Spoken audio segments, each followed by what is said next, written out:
Alam mo ba?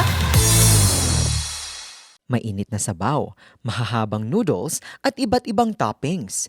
Iyan ang bumubuo sa sikat na ramen na minamahal ng karamihan. Pero alam mo ba na bago ito nagustuhan at naging kilala sa buong mundo, una muna itong pumatok sa bansa ng Japan. Ayon sa kasaysayan, nagmula ang konsepto nito sa mga Chinese sweet noodles na dinala ng mga Chinese migrants sa nasabing bansa.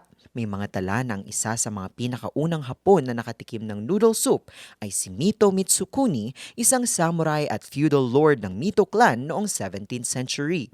Noong 1697, isang Chinese scholar ang naghandog ng pagkain na ito sa kanya. Pero hindi pa agad dito nangyari ang paglaganap ng ramen sa Japan.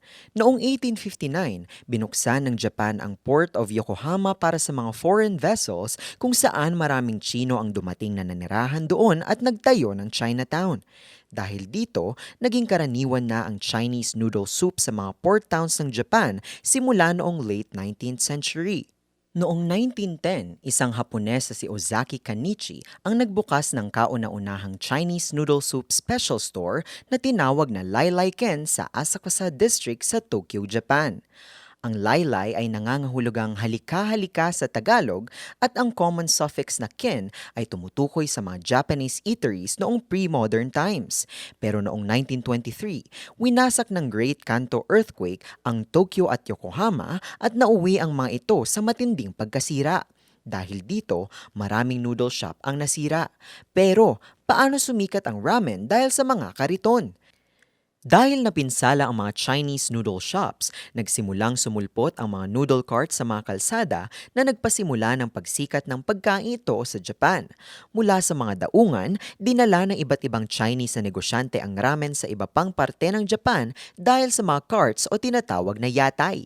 Matapos ang World War II, lalo pang lumaganap ang ramen dahil mura ito at madaling ihanda kung saan perpekto para sa mga panahong hirap sa pagkain ang bansa. Noong 1958 naman, nagkaroon ng malaking pagbabago sa kasaysayan ng ramen nang likhain ni Momofuku Ando ng Nissin Foods ang instant ramen na naging isa sa pinakasikat na instant foods sa buong mundo. Mula noon, nagkaroon na ng iba't ibang estilo ng ramen sa Japan tulad ng shoyu, miso at tonkatsu na bawat isa ay may sariling lasa at paraan ng pagluluto. Sa kasalukuyan, ang ramen ay hindi na lamang simpleng pagkain kundi isa ng mahalagang bahagi ng kultura at culinary identity ng Japan. May trivia ba kayong nais malaman? I-comment na yan at ito ay aming aalamin. Ngayon, alam mo na!